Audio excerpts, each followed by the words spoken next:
Good afternoon or morning, depending on where you are. Welcome, everyone, wherever you may be, to the first of our 3 container news webinars, which we were calling the Cargo Integrity Seminar Series. My name is Nick Savvides. I'm the managing editor at Container News. And for those of you who may have missed it, Container News has been running a cargo integrity campaign for most of this year, publishing monthly stories at the beginning of every month regarding health and safety in the maritime industry. The subjects in those stories have ranged actually from fire on board vessels to lashing operations, phytosanitary issues, and port safety. These stories remain available in the Cargo Integrity Campaign section of our website, and as will the recordings of these 3 seminars, which will round off the present campaign, but will not end the work to make sure the industry is safer, cleaner and greener in the future. Container News was interested in highlighting the issues that were critical to the container industry and supply chain in this campaign. Clearly, we're not the first to raise these issues. Some of our speakers over the webinar series have been discussing these very same issues for the last decade, possibly even more. It is for this reason that the discussions have been around for some time that we decided to bring these issues to the industry's attention again and to bring together an expert group from industry to round off our campaign and perhaps give new impetus to change. Today, in an hour-long seminar, we will have Amarinder Singh Bra, a former container ship captain and now consultant with LOC, DNV GL's container expert Jan-Olaf Probst, and Bingbing Song, my apologies, Bingbing, from the IMO. Collectively, these group of experts have many years' experience behind them in the container industry. They will discuss the safety features on board the container ships and the rules and regulations governing vessel designs. Without wishing to steal anyone's presentation thunder, vessel design regulation has lagged behind the reality seen with ships on the water. The growth in vessel size has apparently caught regulators on the hop. Of course, before we come to fighting fires and other events on board, we must prevent accidents from occurring. And in a classic case of putting the cart before the horse, we have at Container News, for practical reasons, aimed to discuss the prevention in next week's seminar. That will be a slightly longer event with a wealth of experience on the panel, not least from our sponsors, the TT Club, in the form of Peregrine Stores Fox and his co-conspirator on the newly formed industry body, the Cargo Integrity Group, Richard Brough from ICHCA. Both groups have given great support to the Container News campaign, and we thank them for it. We are also very grateful for your continued support, and we hope that you will enjoy this event and return next week and the following week for the next 2 seminars in the series. Please use the box on the right for your questions, which will be answered during the Q&A session at the end of the presentations. Any questions that we do not have time for to answer, we will answer by email after the event. And finally, if you encounter any technical issues during the webinar, please chat to us, or should I say to Catherine, who is managing the webinar, using your chat function. But for now, I would like to welcome our first speaker, DNV GL's Jan-Olaf Probst, who will take us through the rules from the Class Society's point of view. Enjoy. Hello from my side as well, and it's really my pleasure today to touch the both topics.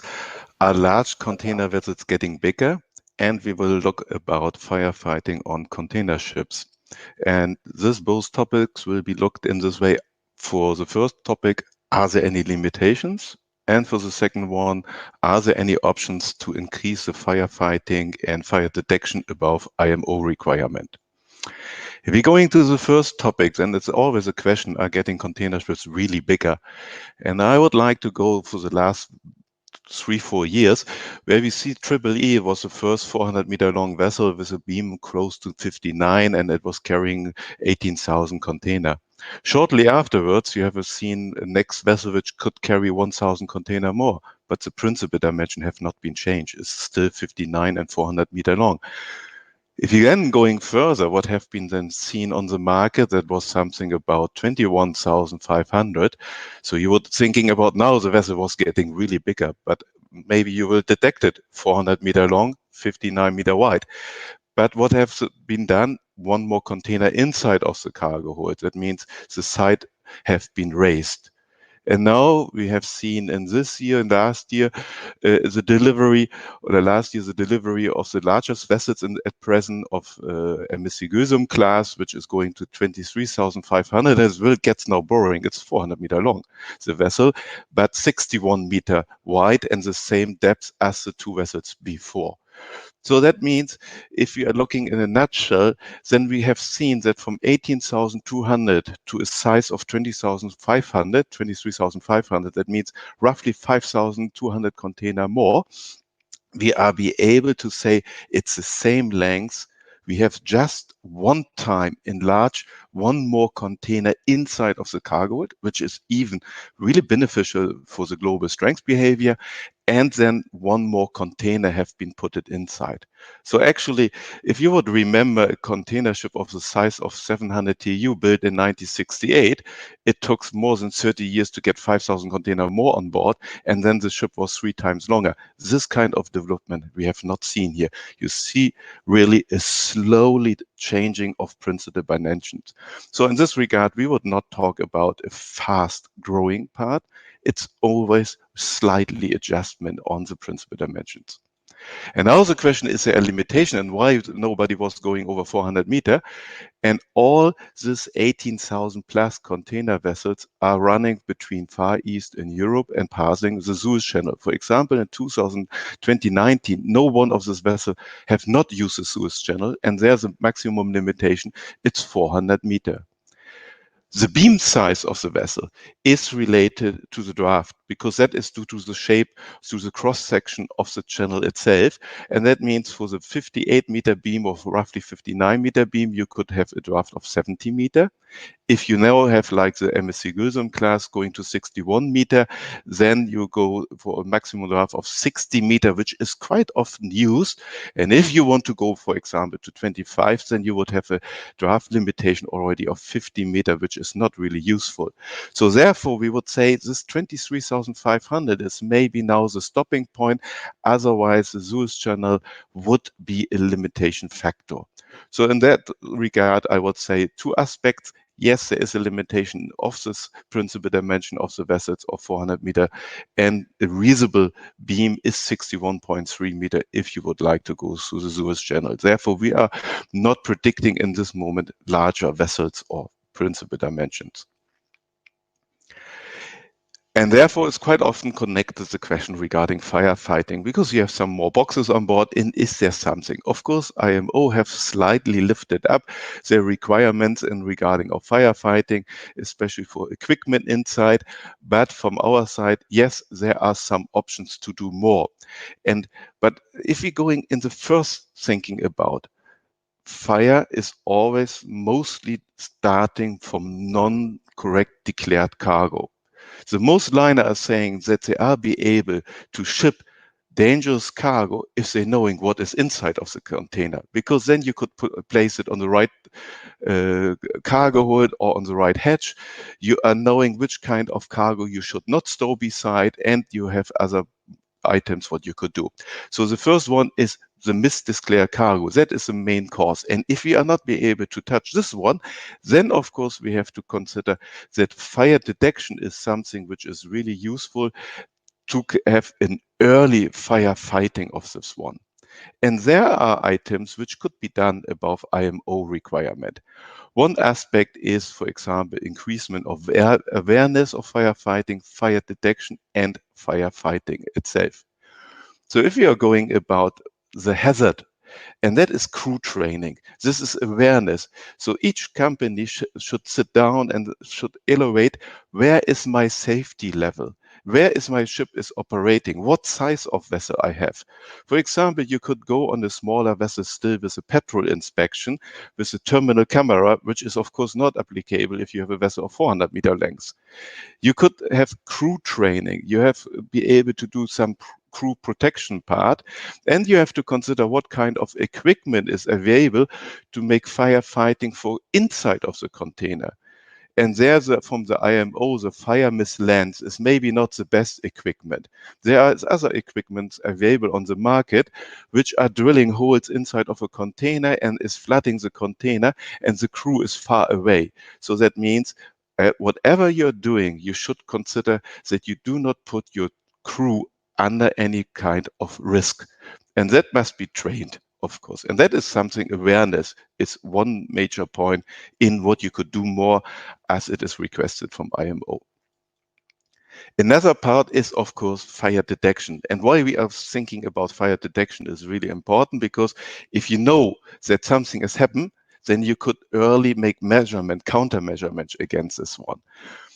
A simple one, if you are just looking inside of the cargo hold, there you could have detection systems for heat and smoke, so you know if fire is starting inside of a cargo hold, but if smoke or heat is going up, then it's already a little bit more further going on what happened in your cargo hold. If you want to improve this one, then you could, of course, put inside of the cargo hold a terminal sensor inside, so that you are monitoring each kind of container of the temperature, and so knowing exactly here is a container which is getting an increased temperature, so there you know a fire have been started inside of the container. And the same you could auch do on the deck cargo load. You could carry out fire control plans, fire patrol inspection, but you could auch use terminal cameras over the deck area, so if heat is coming up, that this will be measured. And well, you could have terminal sensors, for example, on the lashing bridge and so on, so that you could definitely identify kind of warming up of a container, and then you could be able to go to the container and start firefighting against the fire inside of the container before it's spreading off. So therefore, detection is something which is really important. And there, the industry, the maritime industry, could learn a lot out of storage houses, warehouses on the land side. They looks like a container ship. They looks like wrecks. They are quite similar, and they have this kind of detection system, and we just have to copy it over to the maritime industry, and of course for this kind of environment. Another aspect is then, of course, firefighting. And that means if a fire has been started, and there we auch even say we could deviate between cargo hold and on deck. And if you are looking about the cargo hold, then everything should be focusing in the way that we are trying to keep the fire on that hatch where it's starting. So you are cooling down with water curtains, the transverse bulkheads, you are cooling down with water the hatch cover to avoid that the first layer on the hatch cover will get any fire.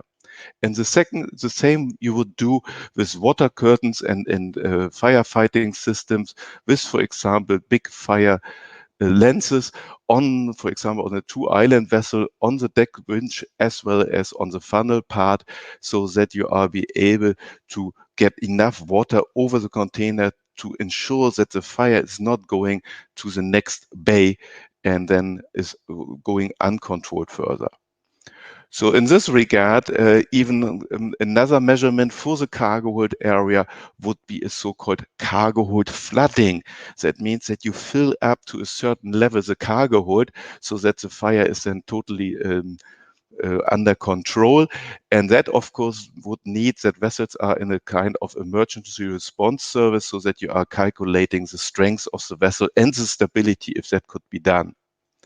So in overall, because water is a lot of around, we are not counting in this way too much on CO2. That means cooling down the water, the bulkheads with water spraying system, with the water curtain and the hatch cover.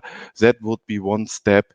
And then, of course, ensuring if you have a fire on one bay, that you are be able to cool down the adjusted base on the hatch cover, just to avoid what have been mentioned, any kind of further spraying off by kind of fixed monitors from the deck house or on the engine castings with this kind of water boosting pumps, which have been already also installed on one vessel.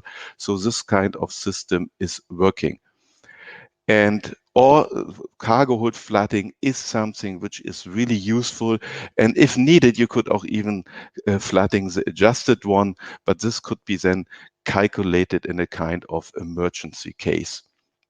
So in this overall, we could say, if we are looking about this development of size of container ships, then our saying is we are not growing so quickly as expected. 5,000 container more, yes, this is right, but principal dimension have been only one container more in the height and one more container in the width. And there are a lot of equipment and possibility. Beside firefighting, we would focus on fire detection system, and some vessels like this big MSC Gösem have already installed this kind of equipment on board to do more than requested by IMO. So that means you could do more as the rules are giving out. And that would be quite interesting later on to discuss with you.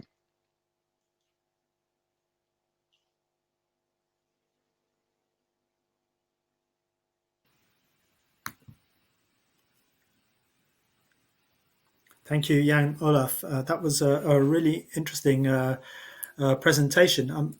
I'm picked up on the fact that we've reached the Suez Max size, I guess you'd call it. But I am really also shocked to hear that heat sensors and smoke detectors are not part of the kit available to shipping lines already. Perhaps our next guest, Amarinder Singh Brar, a former captain and now a consultant with LOC, will have something to say about that. Take it away, Captain Brar. Good afternoon, everybody. When I was making this presentation, I had an option of putting in a very large ship on this display or start with a small one. And I'm starting with a small one because that's how the regulations are written, that there is a cutoff, and above 6,000 gross tons, this is a requirement. And unfortunately, the same firefighting requirement carries through even to the large ships that Jan-Olaf just now discussed. But let me take you back in the history. This is a drawing of a container ship. It is very different from what Jan-Olaf just now showed. But actually, this is the first container ship, and this is a drawing extracted from the patent. So this ship, it sailed in 1956. She carried the first set of containers within USA.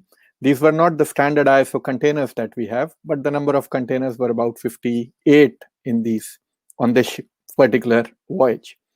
But what is interesting in the ship was that this was an oil tanker, and what Malcolm McLean did was that he put a layout of trestles on the main deck so that he could carry containers on those trestles above the pipelines on an oil tanker. So there you have it. That's the first one. Now, going down the line from 1956, about 58 containers, but they were not the standard ISO one. Today, as per a Google research yesterday, HMM Lehave, she is the largest container ship. By latest, I mean she's the latest that has been delivered in August this year. And when you look at her container size, she can carry just short of 24,000 containers. So we have, as far as seafaring goes, we have seen an increase of well over 250% for carriage capacity. Definitely, there has been a growth in risk, but that growth, I cannot calculate, but that growth in that risk, it may be linear, it may be logarithmic, but definitely it has not come down. It is linear or higher than 250 times the risk on the first vessel.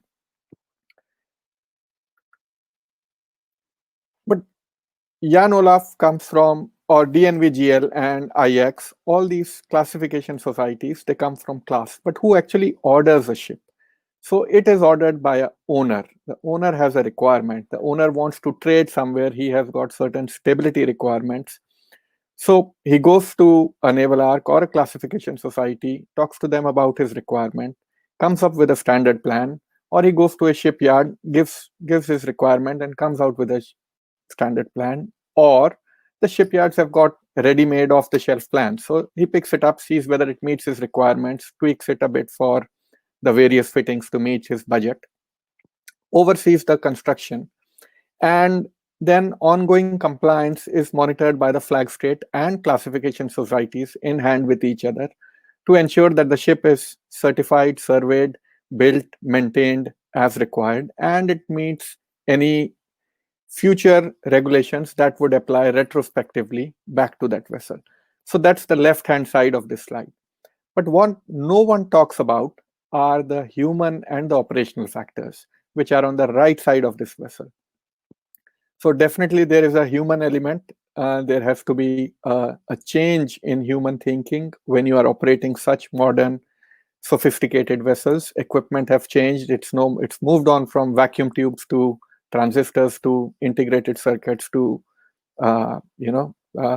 probably just short of AI at the moment. Then there is a issue of human vessel interface and or ergonomics. So how do you operate it? Yes, it fits the requirements. And a simple example is your office chair. Some of them are comfortable, some are not. Some of them can be adjusted, but believe me, 99% of things on a ship cannot be adjusted. The human has to adjust himself for that, and it brings in some operational problems, which then affects the supply chain.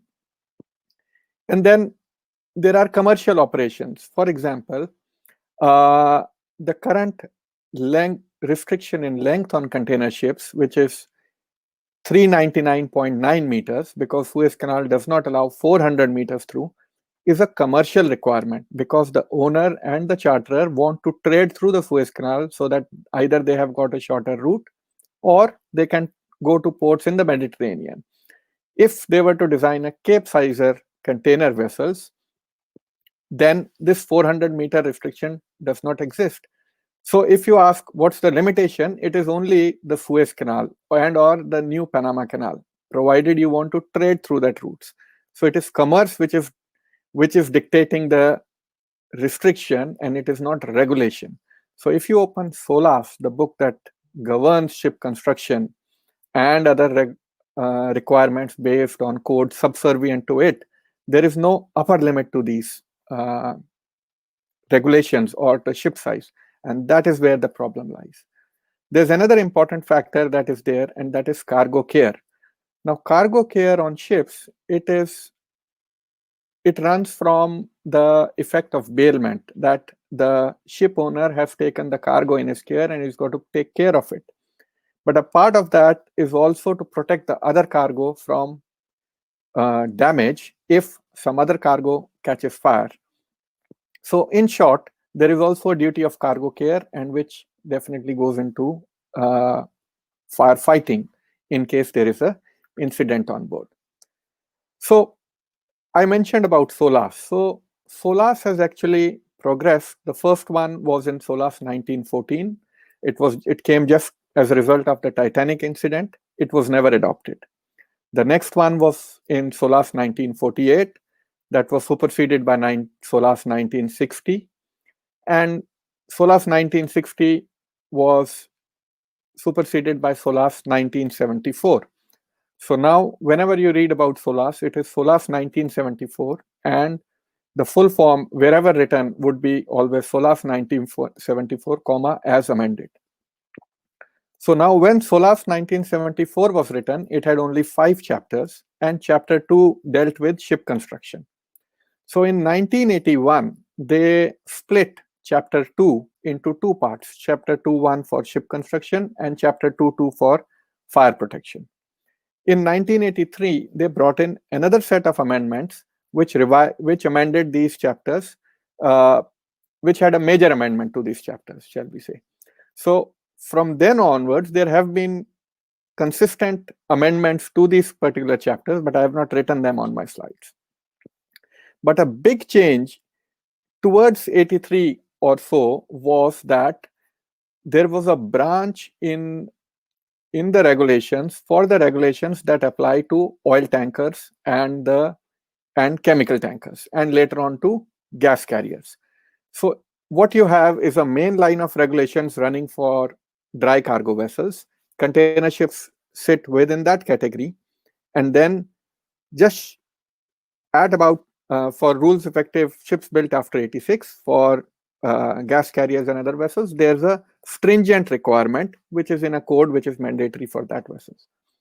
But for the supply transport chain, how does it help or how does it affect?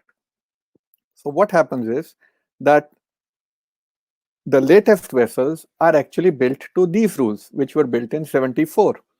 Whereas IDLX, which was built in, which started carrying containers in 56, was built to this particular standard, SOLAS 1948. And what I have tried to do here is actually size the picture in proportion of the container TEU capacity of the vessel at that time. I could not reduce this IDLX anymore. But you can see that in terms of proportion, the risk has gone up, the rules have changed. But SOLAS 74, the standards that apply are still 30 years old. There was an interesting slide submitted by in Jan-Olaf's pack, and it's Jan-Olaf's slides, which showed a container ship fighting fire on cargo using turrets above the accommodation deck. So I do know that new ships have put in these additional equipment, but it's not a regulatory requirement. It's the owner's decision to bring in something over and above the bare minimum, which is to protect his asset and his liabilities, but it's not a regulatory requirement. Now, when we compare three types of ships briefly, the container ships fall in the same category as cargo ships. So all they require is to have 2 pumps, 2 hoses. You've got carbon dioxide systems for underdeck areas, which is only one shot. So if you release it and the fire is not extinguished, you don't have spare, or if it is extinguished, you have got no spare CO2 to fight fire in the other holds. And a modern container ship can have about 14 underdeck spaces, or 7 to 8 holds below the decks. And some ships, and I do use the word some because it now depends on how do you address your risk. So some ships, they have got underdeck hatch spray, which is fitted below the hatch covers. Not all dangerous goods are covered, because when you carry dangerous goods, for dangerous goods that is covered, that is carried on deck, the certification only talks about what you can carry and what you cannot carry. It doesn't talk about the quantum of dangerous goods that is permitted or restricted on your vessel. Actually, some nations or ports do restrict the amount of specific dangerous goods that you can carry, but then again, it's a commercial requirement, it's not a regulatory requirement. And then on ships built post 1st Jan 2016, they have a requirement to have 2 additional mobile monitors, and or the regulation depends on the width of the ship, etc. So the newer generation of ships do carry that. But let's take a step back and look at an oil tanker, which was built to the same standards. They have the same pump, they have the same hoses, but what do they have in addition is a foam coverage for the whole main deck. They are carrying only one type of cargo. They know what is their risk, and they can handle that because they want to prevent air from meeting that particular cargo. And then there are some constructional advantages for them, such as protective location or segregating it from the outermost ship's hull. So in case of a collision, they are safe. And when we go on to the more modern ships, by more modern, I mean for whom the codes were written quite recently, they go a further step ahead by having cargo spray for accommodation protection, and they have systems designed as per cargo. So a few of them would have dry powder to cover the entire deck area or near the manifold. But those systems are built for that vessel, for that type of trade.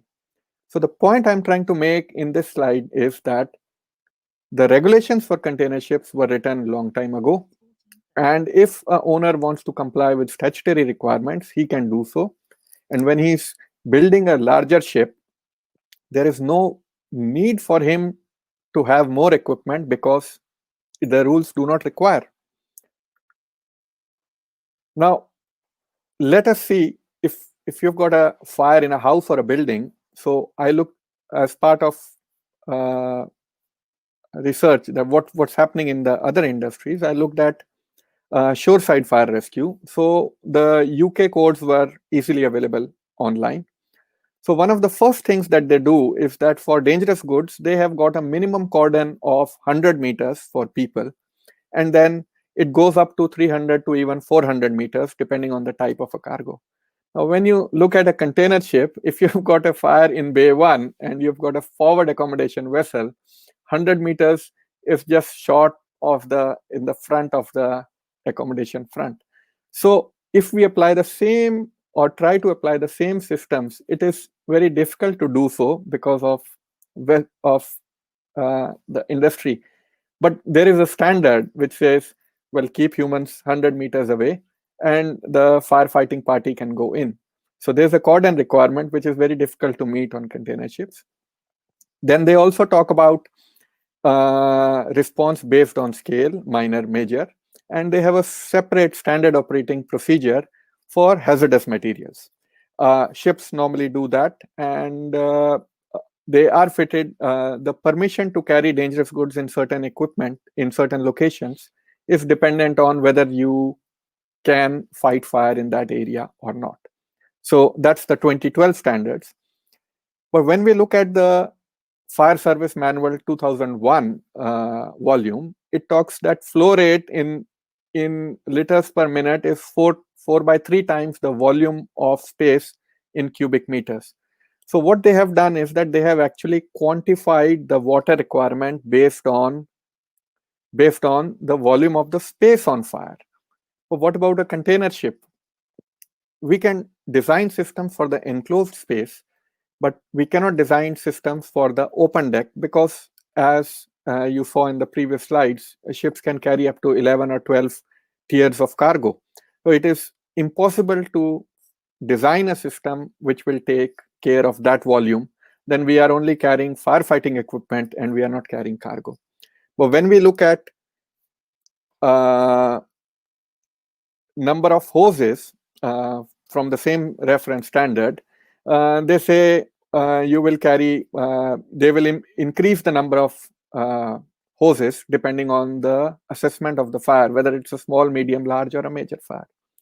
And when we go back to 1946 standards, if you look at the requirements, a small fire requires 1 or 2, a medium fire is 3 to 7 hose requirement. Whereas when you compare it with a container ship, we are now sending out seafarers saying that you can tackle a major fire with the same standard which was designed for firefighters in 1946 for a small fire. So, I mean, these kind of discrepancies do pop up when you start comparing firefighting across two different industries, because the logic for firefighting is same. You contain it, you extinguish it, and you keep the people safe. And this is the most interesting one. So the UN ECE in 2019, they came up actually with a standard for containing the wastewater from firefighting. You might think, what has that got to do with shipping? But to my mind, it does. Because when you are designing systems for firefighting water runoff, that means you have already anticipated how much water you are going to use to fight a fire. And that is the key, to my mind, for fighting fires on ships. Because when you look at the standard regulations, they say that at 6,000 gross tons, the pressure requirement for ship above 6,000 gross tons is same. So think of a garden hose and try to water the top of a tree. You can't do that. You can wash your car with that, but you can't push it to the top of the tree. So the same applies on containers on deck. This pressure would have been enough to reach 2, 3, 4 tiers of cargo, not higher above. Well, someone would say you can go up on the cross deck and fight fire from there. My response to that would be, what if the cargo on fire is at the base of the hatch cover and the stack above is on fire, and you want to put on protective cooling for that? Your water doesn't reach on top at this particular pressure. The other thing that is there is that the fire mains. Now that is designed for only 140 cubics per hour, because the rule says for ships, cargo ships, it need not be more than that. So owner can go in and have in more settings a more powerful pump, but that's the limit for them. There is similar requirements for pumps and tubes. So I would not go through these 9 models, but I'll straight away jump to these slides. So what they do is that these are the 9 models which are there in different colored lines. And for each of them, the interesting line for me is the x-axis. So what all of them except one standard is doing that it is increasing the volume of water required for fighting a fire based on the space that is on fire, which doesn't apply on ships, because on-deck fire for all types of ships is considered similar as per the present regulations. And right now, we haven't even gone into misdeclared cargo. I'm assuming you have declared cargo, you have got you know the danger, you know the devil, and you want to fight the fire. So there are problems with misdeclaration. There's also a problem with quantity of crew on board. You may be certified, you have enough people as per the certification, but believe me, Ideal X, which carried 58 containers in 1956 or so, would have had more seafarers than a modern container ship, which may have between 18 to 20 seafarers only. So it's a play between volume, pressure, design. And so the regulations are there. All the new regulations do not apply retrospectively to existing vessels. The regulations are mostly reactive in nature. There is an incident, it kicks in, and then there is a review. It is usually independent of the fire material or risk. It is independent of the amount of IMDG cargo that is carried on board large container ships today. And unfortunately, this is prescribed mostly by non-seafarers. No offense, but if you have not been there in that particular space, if you have not seen that space, you cannot fight that fire. And so there is a loss of focus to be there. And Mr. Bingbing Song would look at would be addressing this, but there is a procedure for amendments in IMO. I'll let him explain that, but someone has to propose it. And the person who proposes it, if they make their requirements too stringent, the business just goes away from them to another flag. So what is required is that they need to be fit for purpose. The priorities have to be put in order. It has to be there to save life of seafarers first, and then for the cargo. And we have to give respect to practical experience and practical considerations on board vessels. And it is always the industry which is driving a change in regulation, wherein industry specifies a higher standard, which then trickles down later into the regulatory requirement. So coming back to the topic of this seminar, for safe cargo, for better transport chain, there are probably only 2 major issues. One is loss of cargo and physical loss, and the other is fire loss, in my opinion. And if we tackle fire loss, physical loss will also take care of itself. Thank you.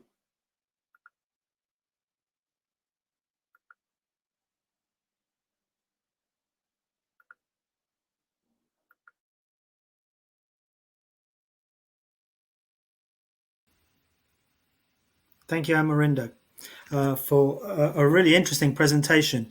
I hadn't considered before the variety of cargo on board a ship, and also the need for different types of firefighting equipment other than CO2 and water.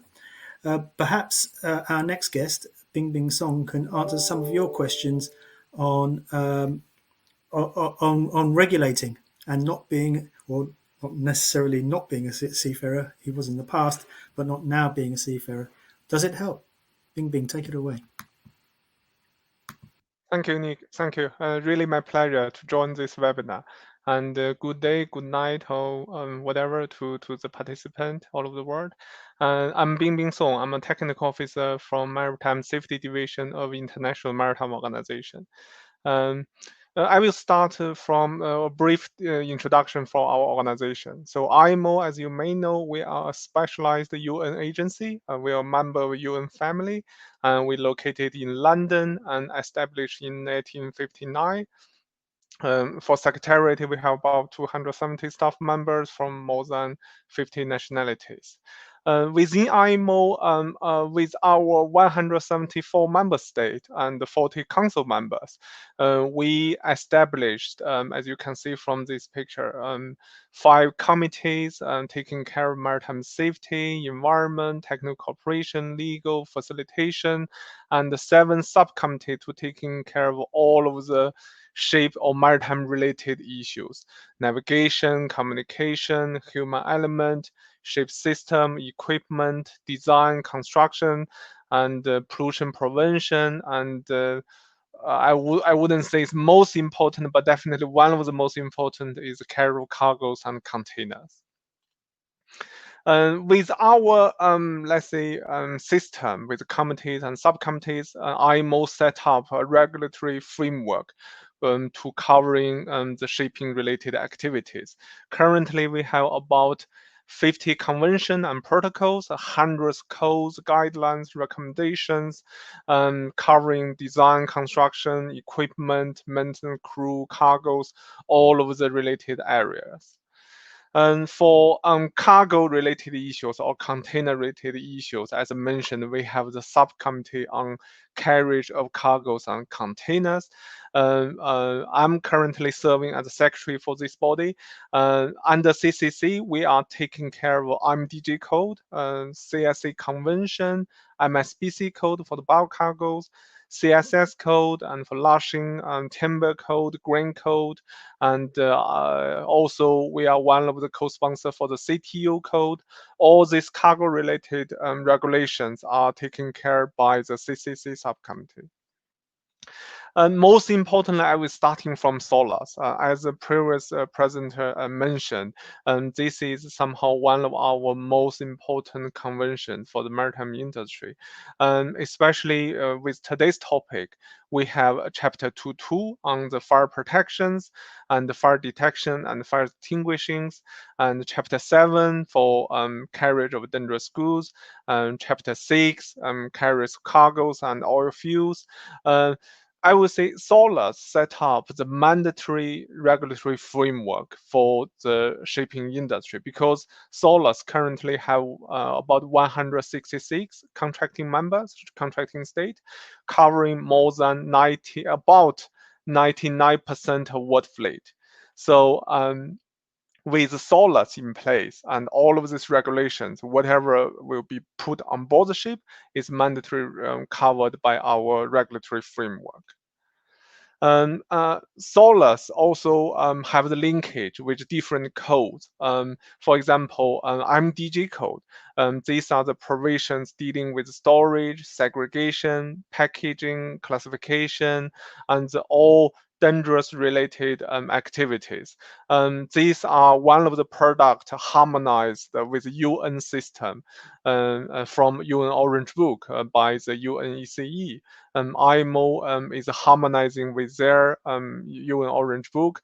Every 2 years, we produce one site with the IMDG code to update or to harmonize with the UN Orange Book. Also, we have the CSA conventions, these are quite historical one, taking care about the inspection, testing, or safety of the containers.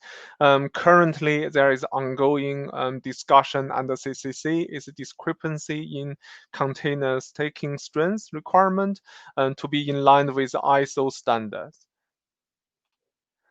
Also, we have the CSS code, and these are taking care of the safe practice for storage, securing, and lashing issues. Currently, we just produced one set of new amendment for the lashings, weather-dependent lashings, which will be expected to be approved by MSC in November. Also, these are, I think, is one of the most relevant and one of the most important instrument today. It's a CTU code. This CTU code is co-sponsored by IMO, ILO, UNECE. This even is not mandatory, let's say, instrument, but it's have very, very important information and recommendations inside to enhance or improve the practice on the packing and the securing of cargoes in the CTUs, inside the CTUs. Currently, IMO is working very closely with UNECE and possible with ILO to continue or to contribute one new update on the CTU code. As you may know, there is one UNECE a group of experts to be established, and MSC 101. And last year in May at IMO, we also endorsed this term reference, and we will be one of the contributors to this process. Here today, I want to spend a little bit of time on our current actions to tackle on the container fire issues. Currently, IMO have these major working streams. One of them is the actions on non-declaration and mis-declaration on the dangerous goods, and we are conducting a comprehensive review for the maritime-related special provisions and the IMDG code. As I mentioned before, we are also contributing to the revision of CTU code, and we are doing our own update for the revision of IMO inspection programs. And lastly, we have received several new proposals on the arrangement on board container ship to fight the container fire, to fight with the container fires. I will starting from these non-declarations or mis-declaration of dangerous goods. And as you may know, these are quite complex issues. And non-declaration and mis-declaration, I would like to say they are quite different topics. There are some of them they are intentionally, or some of them because their capacity, because of their understanding, or even because of their, let's say, different interpretation for the regulation. Currently, IMO, what we are doing is we are starting from a small part of this issue. We are reviewing our special provisions, and to those who to whom who familiar with IMDG code, the special provisions sometimes they are treated as some kind of exemptions for the dangerous goods. So we are conducting a review on all of these special provisions. This topic have been discussed last year in CCC 6 in September, and the decision is to continue this work in the intersessionally.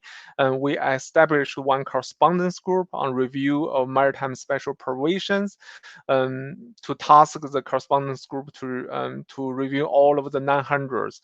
These are maritime related special provisions, and to identify some rationales or to re-establish or reassess these rationales, and to collect and review some information to see if there are any necessary we remove or improve some kind of exemptions under the IMDG code.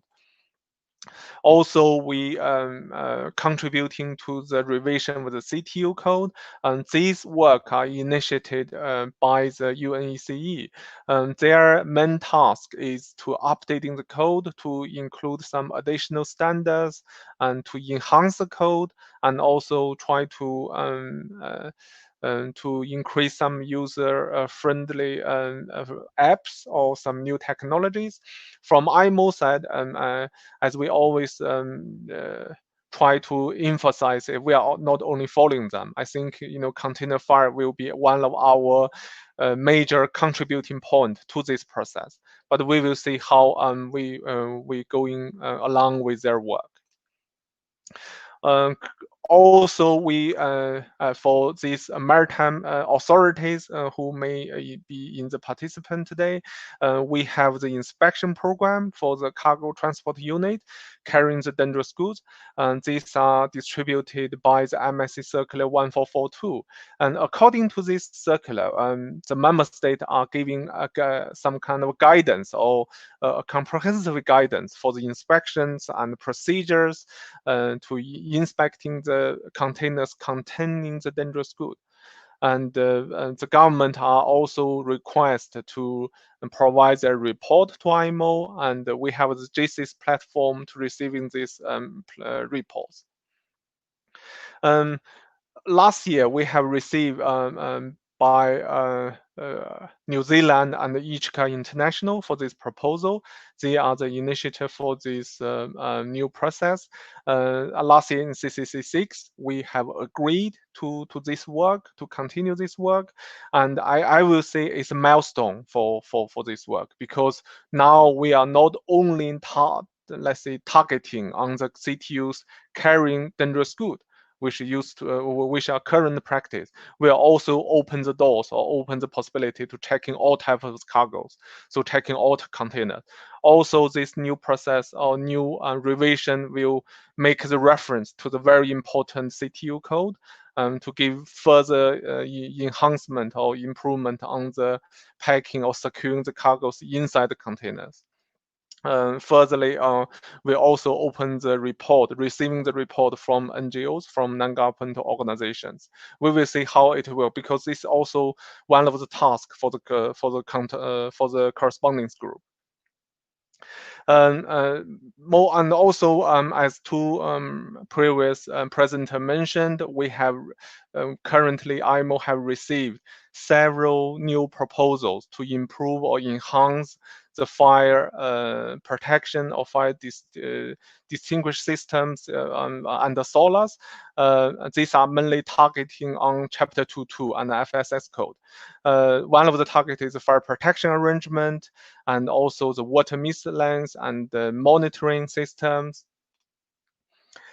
Because as I mentioned, they are all proposals at this stage. So without anticipating the decisions and discussions from the member state and in the future session of our committee, I think, personally, I will say I can see some general consensus or willingness from the member state and NGOs to moving forward on this reviewing or improving the fire protection capacities or fire fighting capacities on board the container ship. These are the main areas: fire component and monitoring, cooling system, fire detection, and also the life-saving equipment and the firefighters' communication equipment. Finally, I want to close my presentation by really enhancing or emphasizing my understanding. I do think prevention is the key for this issue, and we have to starting from the factory, starting from packing of the containers, to try to resolve this issue, not leave to the very last stage. And also regulation side, we have to constantly review, and also try to improve our current regulatory framework to close all of the gaps, and also to improve our regulation depending on the development of ship size or technologies. And another thing is with the regulation, we also need to do more on the implementation side. This is also one of the intentions why we are doing the inspection program update or revisions. But moving to the quite last stage, when the things happen on board the ship, we have to provide the adequate firefighting capacity to the crew members and to everybody to do more on the protection side. And finally, I think all of these actions we have to deliver by or through the cooperation with different parties. I think everyone we really need to work with each other by IMO ourselves, and definitely I don't think we will be enough to tackle all of these issues, but I think IMO definitely we will be willing to, as one of the contributor, to work with everybody, try to improve the situation. And that's all. Thank you very much. That was great. Thank you very much, Bingbing, for a very insightful presentation. And I know that we spoke recently, Bingbing, on some of these issues, and one of our guests has asked something that I asked you, but maybe you'd like to come back on this. Container fires are such a big risk. Should we make the cargo declarations more enforceable? Is that something that IMO can do? I think these are related to one of our ongoing work on the non-declaration and mis-declaration of the dangerous goods. I will say there are two different aspects.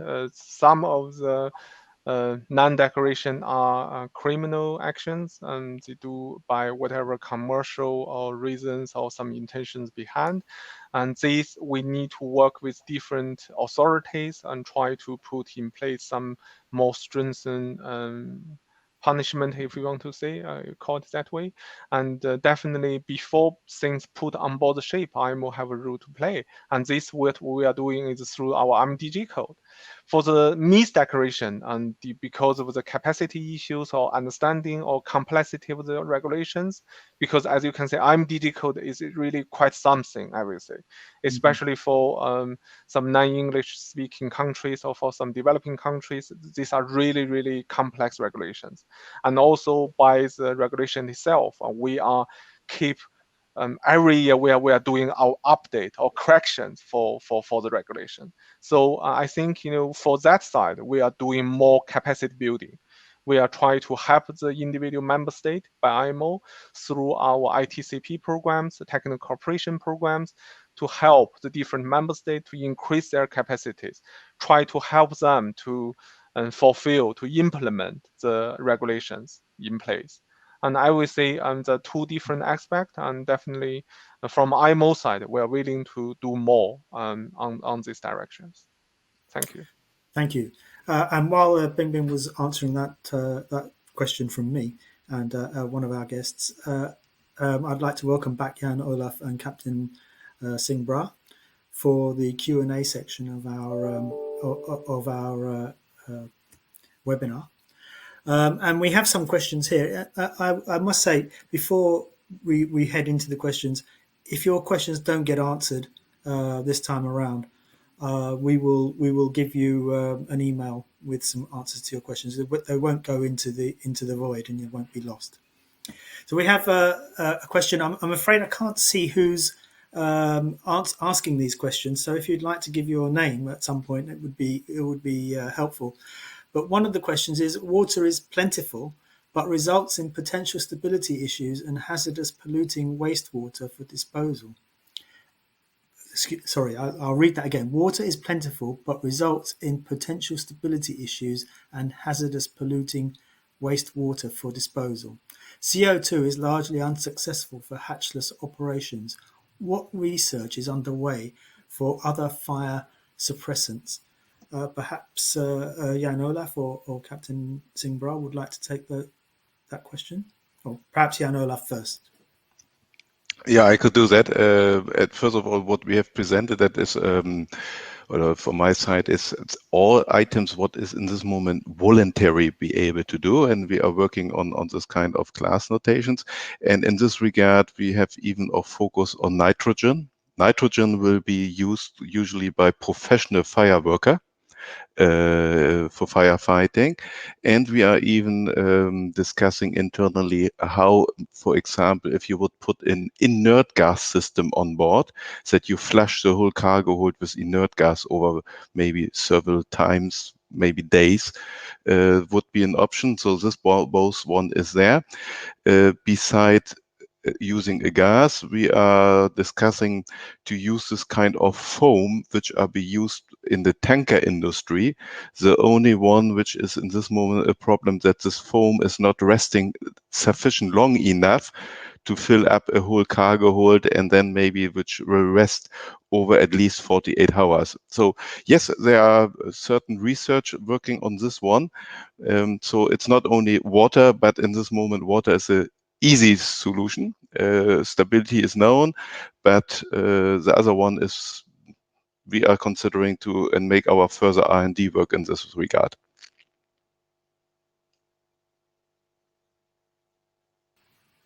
Thank you, Jan-Olaf. Amarinda, would you like to come in on that too, or? No, I'll stay away. I'd rather like to drive a finished product than to get into R&D. Okay. Well, perhaps I can go on to our next question from Rodrigo Teston, who asks, is there any new initiative for the construction of containers for better control and firefighting on board ships? Who would like to take that question? Nobody. No, I could take it because what we did as DNV GL, we came up with a new class notation for with different kind, like a manual. You could select it quite a lot out of this one between fire detection, firefighting on this one. And this one is the first one that we have a functional based requirement. So, and which we have even inside a kind of hazard workshop at first that you identify depending on the size of vessel what you want to build, and then which kind of risk is the most highest in your consideration. Yes, and this kind of class notation is voluntary, and we are adding more and more aspects as we are learning from other industry parts which we are copying over. And there are even other items, and I really appreciate that this kind of IMG code is part and have been reported here inside of our session, because misdeclared cargo and wrong declared cargo is something where you could even are starting with machine learning that your cargo planner software is searching for certain names and will give a learning that somebody is saying there is something which is not maybe correct declared, so that the planning software already shows something, there is something wrong in what you are loading, and it is dangerous cargo and could not be loaded in a normal cargo hold area. So yeah, there's a lot of items which are ongoing, and it seems so that there are a lot of aspects inside which is really useful to put. And as you know, there's always low-hanging fruits and then items which takes a little bit longer. Thank you, Jan-Olaf. I've had another question come in from the previous response that you gave, Jan-Olaf, to the excuse me, to a question about fighting fires. You mentioned using inert gas, or considering using inert gas. And one of our audiences asked, will inert gas to fight fires be a threat to crew? Will it create a toxic environment? What I mentioned, we are in this moment looking about all kind of aspects which we are using at other vessels. And then you have to see if you could scale it over, if you could use it, where are the pros and cons. And we have seen in the last cases where you have a container ship fire that this one is resting sometimes a little bit longer, and even longer when the crew have been left the ship. And if you are doing something like that, if the ship is without any humans on board, then items like that could be considered. Okay, thank you. I have another question for this time for Bingbing, and I think it's one that's often asked. Is the IMO toothless and too slow in its regulation? I will not say commenting on the speed, But I will, as a member of Secretariat, I will say IMO is an international organization. We have 174 member states. And for SOLAS, we have 166 contracting government. So all the regulations, especially the mandatory one, we are taking it extra care for. And all of these regulations development have taken some time. And all of the member states, they need to consult with their industry, shipbuilding, or ship operator, or safer training, and all of these necessary steps need to be considered. For the cargo-related issues, I would say IMO, we have done quite a lot in recent years, especially for the MDG code. We are doing it every 2 years for a new update as mandatory regulations. If whoever, let's say, familiar with the amendment to the MDG, just look at the quantity for every set of amendment. It's 100 pages document. And I will say we are quite productive and effective for this side of the work. And for all the other work, I will say sometimes we do need to take some extra care for, or taking into account the different levels of implementation or different system in place with different individual member states. This is definitely one of our, let's say, directions for our working. Also, I need to add in a little bit for the question you made before regarding the new initiatives. This is also one of the examples. For example, for the container fires on board the container ships, we have received several new proposals for a new output. We call it output for the work program. This is how it happens. IMO need to receive the request for the proposal for a new output. The government or all of the contracting members, they need to agree to working on this work. And after their agreement to start this work, so the different IMO bodies, for example, CCC or some other subcommittees, they will taking care of the technical, let's say, development or regulation drafting work, then report it back to our committees. So this really taking some process and taking some time for development. So I would also encourage whoever really have the interest on this topic to increase firefighting capacities or fire protection regulations, to keep an eye on IMO work, especially Maritime Safety Committee. And then there will be several new work program ongoing for this direction. Thank you. Thank you.